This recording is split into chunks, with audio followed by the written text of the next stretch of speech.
Seminar IEEE student seminar के अंदर doctor Tausif मुबीन और डॉक्टर शाहीना हमारे साथ हैं। डॉक्टर साहब, थैंक यू वेरी मच, आपने हमें टाइम दिया।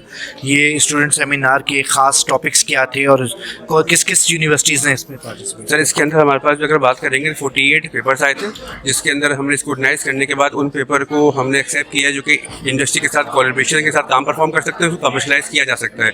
इसके अंदर एक यूनिवर्सिटी है, सच यूनिवर्सिटी है, मैदान यूनिवर्सिटी है, रिफाइंड यूनिवर्सिटी इस्लामाबाद है, एक यूनिवर्सिटी है। तो डाइवर्सिफाइड यूनिवर्सिटी से पेपर आए हैं, डिफरेंट इन्होंने एरियाज़ को टारगेट किया, जिसके अंदर IoT है, फिर हमारे पास एम्बेडेड सिस्टम है, कंट्रोल सिस्टम्स हैं और पावर सेक्टर के भी इसमें पेपर शामिल किए गए थे।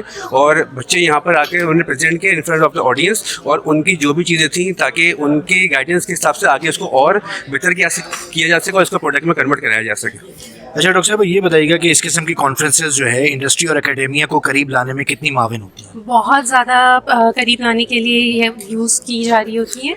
और जो हम जो पढ़ा रहे होते हैं, जो हम थियोरेटिकल नॉलेज ले रहे होते हैं, वही सारी चीज़ें हमारी प्रैक्टिकल लाइफ में हमें इम्प्लीमेंट करनी होती है। तो ये उस गैप को कवर अप कर रहा होता है जो कि एक एकेडेमिया में और इंडस्ट्री के बीच में आ रहा होता है। सो इट्स वेरी इंपॉर्टेंट और ये वेरी यूज़फुल कि इस तरह के सेमिनार्स आज जो बच्चों ने पेपर्स पेश किए उसमें आप कितना समझती हैं कि वो सोसाइटी से कितने रेलेवेंट थे और इंडस्ट्री के लिए कितने बहुत रेलेवेंट थे। हमारे पास जो ज़्यादातर सेशंस हुए हैं वो हमारे बेस कर रहे थे आर्टिफिशियल इंटेलिजेंस, मशीन लर्निंग के ऊपर, इंडस्ट्रियल ऑटोमेशन से रिलेटेड थे, कंट्रोल सिस्टम से रिलेटेड थे, एम्बेडेड सिस्टम से थे and IoT and cyber security से रिलेटेड थे।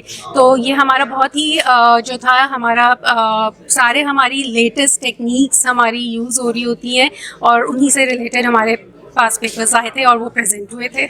अच्छा डॉक्टर साहब, ये बताइएगा आमतौर पे तासुर ये है कि यूनिवर्सिटीज़ की सोच बिल्कुल डिफरेंट होती है। वो एक ख़ास जो है वो उसके अंदर मौजूद होते हैं एनवायरनमेंट के अंदर और उसका इंडस्ट्री से कोई ताल्लुक़ नहीं होता।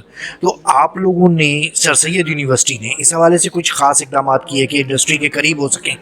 सर, इसके हवाले से मल्टीपल चीज़ें की जा रही हैं। जब हम अपने प्रपोजल फेज़ के अंदर जाते हैं तो हम उनसे भी कॉल्स फॉर प्रपोजल मांगते हैं और इसके अंदर ये होता है कि हमारे जो एक्सेप्ट किए जाते हैं वो इंडस्ट्री के साथ सिंक होकर उनकी गाइडेंस के अंदर सारा काम परफॉर्म किया जा रहा होता है। आज का मकसद भी यही था कि हम इंडस्ट्री से लोगों को बुलाएं ताकि वो इंडस्ट्री और एकेडमी का जो गैप है उसको मिनिमाइज़ किया जा सके और उनके ताबन से और चीज़ें कराई जा सकें। जिस तरह आजकल दौर ऑल्टरनेट एनर्जी का आ रहा है और तमाम चीज़ों पे आ रहे हैं, तो यहाँ पर इंडस्ट्री मौजूद थी जिसके अंदर सोलर के, पावर के और तमाम एक्सपर्ट मौजूद थे। उन्होंने स्टूडेंट्स को गाइड किया कि how they can come up with the new ideas और वो आगे उनकी प्रॉब्लम को रिजॉल्व करने में हेल्पफुल साबित होगा। तो ये हमारा मकसद था इस सेमिनार का कि जो भी स्टूडेंट्स के प्रोजेक्ट्स हैं उनको किस तरह वायबल बनाया जाए जो कि इंडस्ट्री की प्रॉब्लम को सॉल्व कर सके। तो काफ़ी तक इसमें हम कामयाब रहे हैं। Thank you very much sir, बड़ी मेहरबानी।